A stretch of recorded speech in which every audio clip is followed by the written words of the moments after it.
2025 चुनावी साल है। इसी साल के अंत में बिहार विधानसभा के 243 सीटों पे चुनाव होने जा रहा है। आज हम बात करेंगे मोतिहारी विधानसभा के बारे में। मोतिहारी विधानसभा से 2005 के बाद लगातार विधायक है प्रमोद कुमार। क्या 2025 में एक बार फिर से उनको जनता यहाँ के विधायक बनाएंगे, या आरजेडी से सबसे आगे चल रहे हैं देवा गुप्ता, प्रीति गुप्ता के पति, वो सबसे आगे चल रहे हैं आरजेडी से, और कहा जा रहा है कि तेजस्वी यादव से हरी झंडी मिल चुका है। वहीं बिहार में एक अलग अंदाज में दिख रहे हैं जनसुराज, और जनसुराज की अगर बात करें, प्रशांत किशोर काफी एक्टिव हो चुके हैं बिहार में। लगातार पक्ष हो या विपक्ष, दोनों से सवाल कर रहे हैं कि बिहार को आखिरकार दोनों ने बर्बाद ही कर दिया। तो ये तमाम मुद्दों को लेकर हम बात करेंगे। आप देख रहे हैं बिहार ग्राउंड न्यूज, अब चर्चा विस्तार से। तो हम बात कर रहे हैं मोतिहारी विधानसभा के बारे में। मोतिहारी विधानसभा से 2005 के बाद लगातार विधायक है प्रमोद कुमार, और प्रमोद कुमार कहा जाए कि मोतिहारी के सांसद, पूर्वी चंपारण के सांसद राधा मोहन सिंह के चेले हैं, और 2025 में एक बार फिर से उम्मीदवार होने जा रहे हैं बीजेपी से प्रमोद कुमार। भले कुछ लोग उनसे नाराज है, कुछ लोग चाहते हैं कि अलग जो बीजेपी से कैंडिडेट आए, लेकिन जो यहाँ के जो भीष्म पितामह कहलाते हैं राधा मोहन सिंह, उनका आशीर्वाद प्राप्त है प्रमोद कुमार को, और 2025 में एक बार फिर उम्मीदवार होने जा रहा है।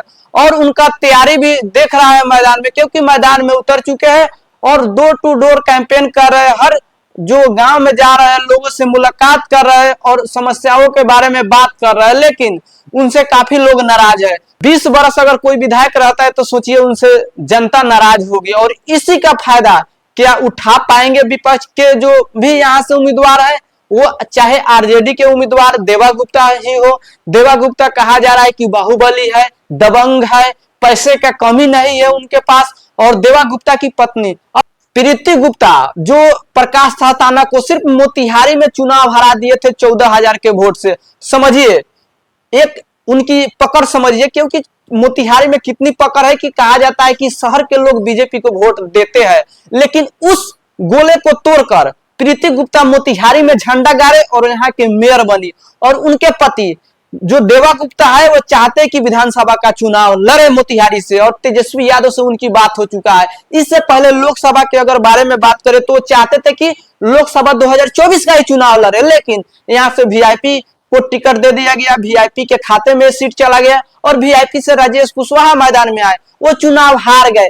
लेकिन इस बार 2025 में हर हाल में चाहते हैं कि देवा गुप्ता यहाँ से चुनाव लड़े। अब जनसुराज तो बिहार में अलग अंदाज दिख रहा है। जनसुराज क्या युवाओं में क्रेज दिख रहा है, क्योंकि वो बात करते हैं बिहार में शिक्षा की, वो बात करते हैं बिहार में रोजगार की। बिहार में जो भी लोग छठ के बाद बिहार में आएंगे उनको बिहार में रोजगार दिया जाएगा, ये प्रशांत किशोर कहते हैं। प्रशांत किशोर कहते हैं कि 1 मिनट में अगर मेरा सरकार बना तो शराबबंदी कानून को वापस लाऊंगा, जो बंद पड़ा है उसको चालू कर दूंगा। क्यों? क्योंकि शराबबंदी कानून बिहार में लागू ही नहीं है, लोग पी रहे हैं। और ये भी बात बोलते हैं कि मैं बिहार में जितने भी लोग हैं उन तमाम लोगों को बिहार में रोजगार देंगे। कैसे देंगे, उनके पास क्या ब्लूप्रिंट है, लेकिन बड़े बड़े बात कर रहे हैं। वो बात कर रहे हैं कि 15 साल लालू यादव की सरकार रहा, बिहार को बर्बाद किया गया। नीतीश कुमार का सरकार है, बिहार को बर्बाद किया जा रहा है। तो आखिरकार प्रशांत किशोर की क्या है ब्लूप्रिंट की चंपारण और पूरे बिहार को बदलने की बात करते हैं। मोतिहारी से कई उम्मीदवार है, जनसुराज का ऋतु रंजन हो गए, ये तमाम उम्मीदवार है। अभी तय नहीं हो पाया है कि मोतिहारी से आखिरकार जनसुराज का उम्मीदवार कौन होंगे, लेकिन मोतिहारी में भी त्रिकोणीय लड़ाई होने जा रहा है। सबसे आगे अगर बात करें तो प्रमोद कुमार चलेंगे ही चलेंगे, क्योंकि उनके साथ राधा मोहन सिंह है, लेकिन देवा गुप्ता को भी कम नहीं आंकना। प्रीति गुप्ता के पति है, प्रीति गुप्ता वर्तमान में मोतिहारी के अभी वो मेयर है, और वहीं जनसुराज को तो अलग ही खेल चल रहा है। पूरे बिहार में उनका अंदाज चल रहा है।